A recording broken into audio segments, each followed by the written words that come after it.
कुंभ मेला, मानवता का सागर। लाखों लोग इंडिया में इकट्ठा होते हैं। हर 12 साल में यह दिखाई देता है। आस्था का त्योहार, विश्वास का जश्न। हवा में एक अलग ही ऊर्जा होती है। गंगा नदी पास में बहती है। पवित्र जल पापों को धोने का वादा करता है, लेकिन सतह के नीचे कुछ अंधेरा छिपा है। कुंभ मेला जीवन से धड़कता है। मंत्रों से हवा गूंजती है। अगरबत्ती का धुआं नाचता है। रंगे हुए चेहरों वाले साधु घूमते हैं। वे ज्ञान की तलाश में हैं। उनके पास प्राचीन रहस्य हैं। कुछ अच्छे हैं, कुछ बुरे। ध्यान रखें कि आप किस पर भरोसा करते हैं। 10 साल का लड़का रौनक कुंभ मेले में पहुंचता है।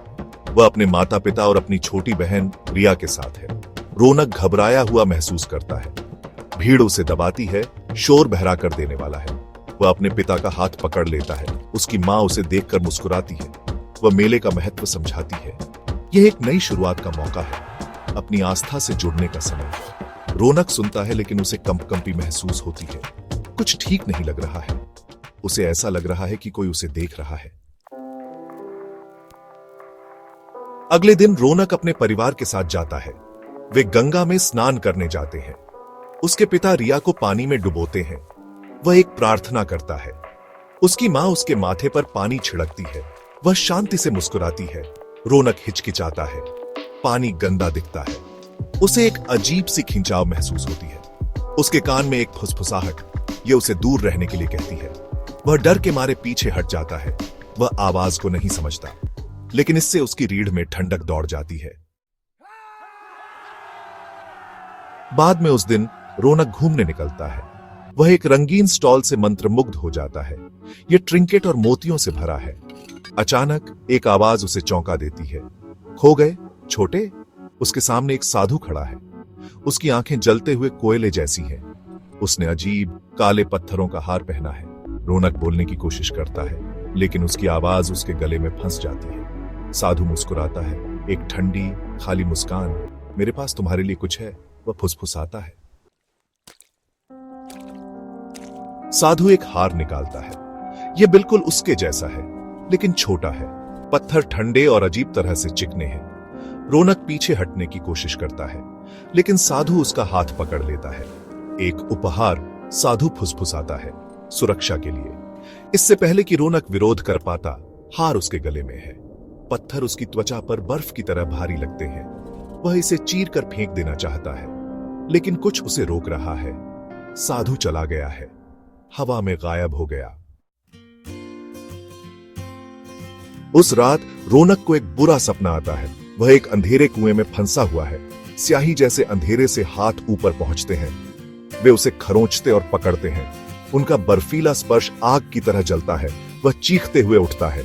उसके माता पिता दौड़कर आते हैं। वह उन्हें सपने के बारे में बताने की कोशिश करता है, साधु के बारे में, हार के बारे में, लेकिन शब्द नहीं निकलते। वह अपने दिल में एक ठंडा डर महसूस करता है। यह तो बस शुरुआत है। अजीबोगरीब चीजें होने लगती हैं। रिया बीमार हो जाती है। उसकी मां के पास एक कांच का फूलदान टूट जाता है। उसका हाथ बुरी तरह कट जाता है। उसके पिता चिंतित और गुस्सैल हो जाते हैं। रौनक बुरे सपनों से परेशान है, हर एक पिछले वाले से ज्यादा डरावना। उसके कमरे में परछाइयां हिलती हुई लगती हैं। फुसफुसाहट उसके जागने के घंटों को सताती है। उसे यकीन है कि हार ही इसका कारण है। डर रौनक को खा जाता है। वह जानता है कि उसे हार से छुटकारा पाना होगा। वह अपने माता पिता को उसे वापस कुंभ मेले में ले जाने के लिए मना लेता है।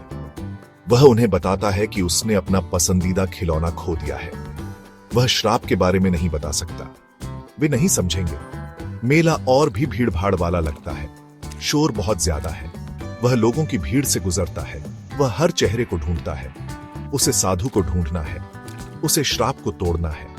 घंटों खोजने के बाद रौनक उसे देख लेता है। साधु एक बरगद के पेड़ के नीचे बैठा है। ऐसा लगता है कि वह रौनक का इंतजार कर रहा है। उसकी आंखें एक भयानक रोशनी से चमकती हैं। रौनक उसके पास दौड़ता है। हार उसके गले में जलते हुए भार की तरह है। इसे वापस ले लो। रौनक रोता है। उसके चेहरे से आंसू बह रहे हैं। कृपया इसे वापस ले लो। साधु हंसता है, एक धीमी गड़गड़ाहट वाली आवाज। हार एक उपहार है, वह कहता है, लेकिन इसकी एक कीमत है। मुझे यह नहीं चाहिए। रौनक रोता है। मैं बस चाहता हूं कि सब कुछ पहले जैसा सामान्य हो जाए। साधु उसे एक पल के लिए देखता है, फिर धीरे धीरे वह अपना हाथ बढ़ाता है और हार ले लेता है। जैसे ही पत्थर रौनक की त्वचा को छोड़ते हैं, राहत की एक लहर उस पर छा जाती है। परछाइयां पीछे हटती हुई प्रतीत होती हैं। फुसफुसाहट फीकी पड़ जाती है। जो डर उसे घुट रहा था वह गायब हो जाता है। रौनक थक कर जमीन पर गिर जाता है। वह साधु को देखता है, जो उसे ध्यान से देख रहा है। कीमत क्या थी? रौनक फुसफुसाता है। कीमत, साधु कहता है। उसके होठों पर एक अजीब सी मुस्कान खेल रही है। तुम्हें यह सीखना था कि सब कुछ वैसा नहीं होता जैसा दिखता है, और यह कि छोटे से छोटा उपहार भी भारी बोझ के साथ आ सकता है। वह भीड़ में गायब हो जाता है। रौनक को उसके शब्दों पर विचार करने के लिए छोड़ देता है। जैसे ही रौनक अपने परिवार में फिर से शामिल होता है, उसे साधु की बातों में सच्चाई का एहसास होता है। उसने विश्वास और अपनी पसंद के परिणामों के बारे में एक बहुमूल्य सबक सीखा है।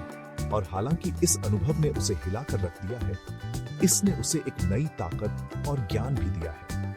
वह जानता है कि वह कुंभ मेले में बिताए अपने समय को कभी नहीं भूलेगा, और वह हमेशा अजनबियों से उपहारों से सावधान रहेगा।